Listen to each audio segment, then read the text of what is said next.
Hello everyone, আসসালামু আলাইকুম। সবাই কেমন আছেন? আশা করি ভালো আছেন। আমরাও ভালো আছি আল্লাহর রহমতে। আজকে আমি শেয়ার করব মিষ্টি কুমড়ো পাতা দিয়ে স্পেশাল একটা বড়া। মসুর ডাল ভিজিয়ে রেখেছিলাম, তো এগুলো আমি এখন ব্লেন্ড করার জন্য পরিষ্কার করে নিলাম, নিয়ে ব্লেন্ড করার জন্য রেডি করলাম। ওই ব্লেন্ড করে তারপর আমি এটা ঢেলে নিলাম একটি পাত্রে। তো আমার সদস্য বেশি পরিবারের, সেজন্য একটু বেশি পরিমাণে নিলাম। আপনারা পরিমাণ মতো আপনারা চাইলে যেরকম চান ওই রকমভাবে নিতে পারেন। তারপর আমি এখানে চালের গুঁড়া 1 বাটি পরিমাণ দিয়ে দিলাম, 1 কাপ পরিমাণ। সাথে লবণ দিয়ে দিলাম পরিমাণ মতো, মরিচ 1 চামচ পরিমাণ মরিচের গুঁড়া দিয়ে দিলাম। তো সবগুলো আমি একসাথে মিশ্রণ পেস্ট করে নিলাম। তো যদি আপনারা চালের গুঁড়ো বাসায় না থাকে তাহলে ডালের সাথে খাবার যে ভাত রান্না করার চাল ওইটাও দিতে পারেন।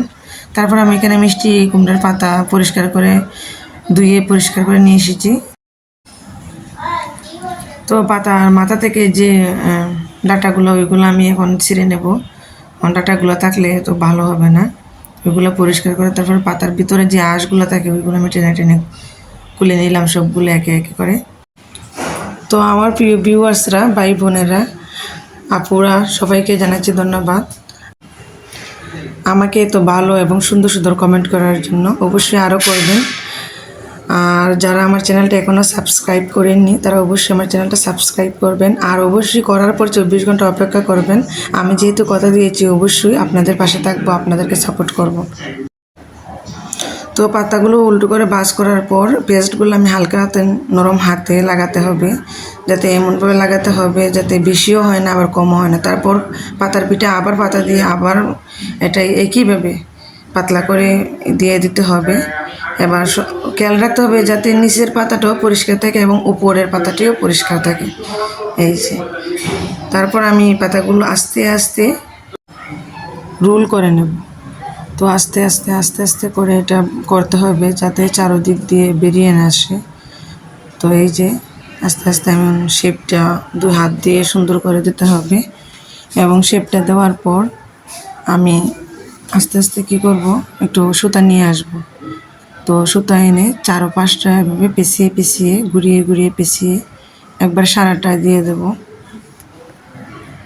এই যে আমার সারাটা দেওয়া হয়ে গেল। তো সারাটা দেওয়া হয়ে যাওয়ার পর চুলায় গরম পানিতে বসিয়েছিলাম ফুটানো। তো যেরকমভাবে ভাপা পিঠা আমরা সিদ্ধ করি ওই রকমভাবে এটা সিদ্ধ করে নিলাম। তারপর সুতাগুলো আস্তে আস্তে খুলতে হবে। এটা করতে গেলে কিন্তু হুড়াতাড়া করা একদম যাবে না, এটা একদম স্লো হাতে করতে হবে, আর নইলে কিন্তু পুরোটি নষ্ট হয়ে যাবে। তো তারপর আস্তে আস্তে করে 4 ও 5 এরকম গোল গোল করে কেটে সুন্দর একটা ডিজাইন বানাতে হবে এবং এভাবে আস্তে আস্তে করে কেটে সবগুলা একই সাথে কেটে নেব। আর দেখেন ভিতরটা কত সুন্দর লেয়ার আকৃতি ধারণ করেছে। তারপর এগুলো সবগুলো কাটা হয়ে গেলে ফ্রাই প্যান দিয়ে চুলায় বসিয়ে দিলাম। সবগুলো দিয়ে দিলাম এক এক করে। তারপর আমি বাজার আস্তে আস্তে, আর এটা কিন্তু বেশি সময় বাজা একদম লাগে না, তেলটাও পরিমাণে খুব কম লাগে। আস্তে আস্তে উল্টিয়ে দিতে হবে। এভাবে সবগুলো লালচে এবং যখন একটা ভাজা ভাজা অবস্থা চলে আসবে তারপর আমরা এটা নামিয়ে নেব। এই দেখেন কতটা সুন্দর হয়েছে। তারপর আমি সবগুলো এক একে নামিয়ে নিলাম। ভাজা হয়ে গেছে, আর বেশি সময় লাগে না, 5 মিনিট থেকে 6 মিনিট সময় হলে এটা ভাজা হয়ে যায়। আর এটা এতটা মজা হয় যে কি বলবো, এটা আমরা ইচ্ছা করলে বাদ দিয়েও খেতে পারি এই বড়াটা, আবার ইচ্ছা করলে আমরা এটা এমনি খেতে পারি। আর দেখেন এতটা ক্রিপসি হয়েছে, একদম মুসমুসে, না খেলে আর না করলে একদমই বিশ্বাস করতে পারবেন না। তো আজকে এই পর্যন্ত, আল্লাহ হাফেজ।